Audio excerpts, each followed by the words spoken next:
बिस्मिल्लाहिर्रहमानिर्रहीम। अस्सलाम वालेकुम डियर स्टूडेंट्स। आज हमारा जो टॉपिक है एफ वी और एन बुक, जो फाइनल बुक हमने पढ़ी उनकी ही सीक्वेंस में चल रहा हो।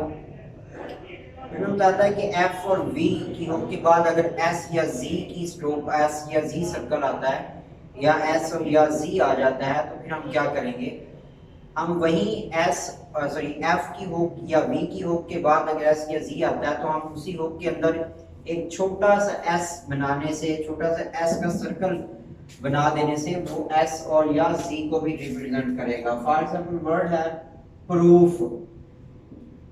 प्रूफ से प्रूफ्स अगर वर्ड बनता है प्रूफ्स, तो फिर हम क्या करेंगे,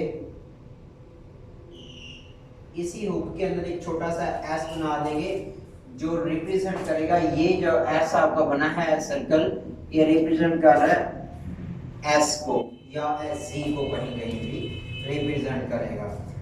मैं दोबारा बताता चलूं, एफ या वी, एफ या वी, मैं एन की बात नहीं कर रहा, एन की हुक की बात नहीं कर रहा। एफ और जी की जो फाइनल हुकें हैं उनके बाद अगर एस या जी आ जाता है तो फिर हम क्या करते हैं, फिर हम उसी एफ की हुक के अंदर एक छोटा सा एस बनाते हैं, छोटा सा एस सर्कल बनाते हैं जो एफ या जी को रिप्रेजेंट करता है। ये तो था एफ और वी की हुक के लिए। अब एन के लिए हमने क्या करना है, एन हुक के लिए हमने क्या करना है, तो एन हुक की जहां तक बात है, फिगमेंट बताता है कि एन हुक के साथ जब एस आता है, स्ट्रेट स्ट्रोक के साथ जब एन आए और उसके बाद जी या एस आ जाता है, तो जिस साइड पे आपकी हुक बनती है उसी साइड पे एस सर्कल बना देने से वो एन जी को या एन एस को रिप्रेजेंट करेगा। फॉर एग्जांपल वर्ड है चांस, वर्ड है चांस, एस एन के बाद आपने देखा स्ट्रेट स्ट्रोक के साथ एन आया और उसके बाद एस की आवाज आ रही है, तो हम ये करेंगे। फॉर एग्जांपल अगर ये पूरी स्ट्रोक बनाए तो एन की हुक के अंदर ये बनाएंगे, लेकिन हमने क्या करना है, हमने यहाँ पे एन की हुक जिस साइड पे बन रही है उसी साइड पे एस सर्कल बना देंगे। ये सिर्फ एस नहीं है, आपने पढ़ा था जब आपने एस सर्कल पढ़ा था तो आपने एक चीज वहां पे पढ़ी थी हमने कि एस अगर स्ट्रेट स्ट्रोक के साथ जब आता है तो वो एंटी क्लॉकवाइज आता है, but here this is and clockwise, ठीक है, this is clockwise। अगर हम इसको एंटी क्लॉकवाइज बनेंगे तो ये सिर्फ एस होगा। अब ये जो क्लॉकवाइज आपका एस बना है स्ट्रेट स्ट्रोक के साथ, ये सिर्फ एस नहीं है बल्कि एन एस है। तो ये एक एन के लिए, एन के बाद अगर जी की स्ट्रोक आती है, एस की स्ट्रोक आती है, तो हम क्या करते हैं, फिर हम जिस साइड पे एन की हमारी हुक बनती है हम एस उसी साइड पे बना देते हैं सर्कल, तो वो एन एस को रिप्रेजेंट करता है। ठीक है जी, ये तो था स्ट्रेट स्ट्रोकों के साथ जब आता है जी एन और उसके बाद एस आता है तो फिर हम क्या करते हैं, उसके साथ ही उसी साइड पे एन की हुक की साइड पे क्लॉकवाइज एस सर्कल बना देते हैं। इसी तरह जब कर्व स्ट्रोक के बाद, किसी भी कर्व स्ट्रोक के बाद एन आए और उसके बाद जी की आवाज आ रही हो, जी की स्पेसिफिकली पिटमैन बताता है कि जी की आवाज आ रही हो, तो फिर हम क्या करेंगे, कर्व स्ट्रोक हो उसके बाद उसके साथ एन आए, किसी भी कर्व स्ट्रोक के साथ एन आए और उसके बाद जी की अगर हो, जी की आवाज वाला एस आ रहा है या जाते हो जी आ रहा है, तो हम क्या करेंगे, हम उसी कर्व स्ट्रोक के साथ एन की हुक बनाएंगे और उसके अंदर छोटा सा एस बनाएंगे, जिस तरह हमने एफ और बी के लिए पढ़ा था। जैसे फॉर एग्जांपल वर्ड है मींस, मींस, तो ये हमारी स्ट्रोक बनेगी। हम उसी के साथ अंदर की साइड पे छोटा सा जी बना देंगे जिस तरह एफ और बी के लिए बनाया था।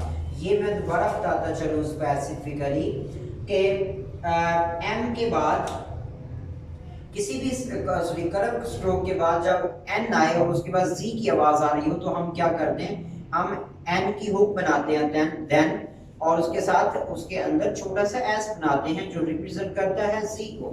ठीक है, ये तब जब आपकी कर्व स्ट्रोक के साथ एन आ रहा होगा। ठीक है जी। तो ये है, और आगे आवाज भी जी की अगर होगी, आवाज अगर जी की नहीं, आवाज एस की यहाँ पे आ रही है, तो फिर हम ये रूल यूज नहीं करेंगे।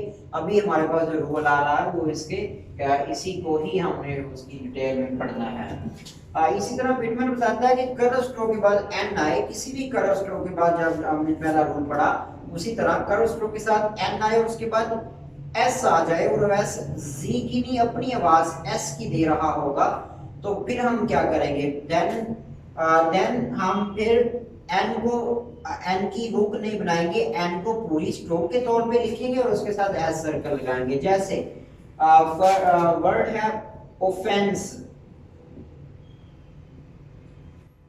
ऑफेंस। अब देखिए यहाँ पे जो एस है या सी है, ये एस की आवाज दे रहा है। अगर ये ऑफेंस होता तो हम इसको स्पून से ये लिख सकते थे, ऑफेंस, बट ये वर्ड है ऑफेंस। अब हम इसकी एन की हुक नहीं बनाएंगे, बल्कि हम एन पूरा बनाएंगे और उसके साथ एस सर्कल भी बनाएंगे। ठीक है जी। दोबारा बताता चलूं, किसी भी कर्व स्ट्रोक के साथ एन आए और एन के बाद जो एस हो, अगर एस हो वो एस अपनी आवाज दे रहा हो, एस की आवाज जी की ना आवाज दे रहा हो, तो हम फिर क्या करते हैं, एन को पूरा लिखते हैं और उसके साथ एस सर्कल बनाते हैं। इसी तरह हमने पढ़ा था कि एफ वी और एन की हुक हमने पढ़ी।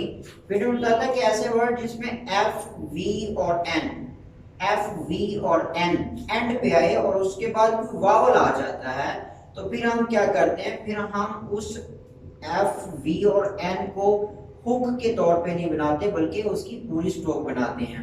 फॉर एग्जांपल वर्ड एक है कफ, कफ, सी ओ यू जी एच, कफ। अब देखिए इसमें एफ पे जाके आवाज बिल्कुल खत्म हुई, एंड हुई एफ पे, एफ के बाद कोई चीज नहीं है, कोई कंसोनेंट भी नहीं है, कोई वावल भी नहीं है, तो हम क्या करेंगे, सिंपल एफ के साथ एफ की हुक बना देंगे। लेकिन अगर यही वर्ड आपका अगर आपका कॉफी बन जाए, C O double F double E, coffee, तो फिर हम क्या करेंगे, फिर हम एफ की हुक नहीं बनाएंगे, एफ की पूरी कंसोनेंट बनाएंगे, बिकॉज एफ के बाद जो है ना वो आपका वावल आ गया है। सो यहाँ पे फिर हम इसकी एफ की हुक नहीं बनाएंगे। ठीक है जी।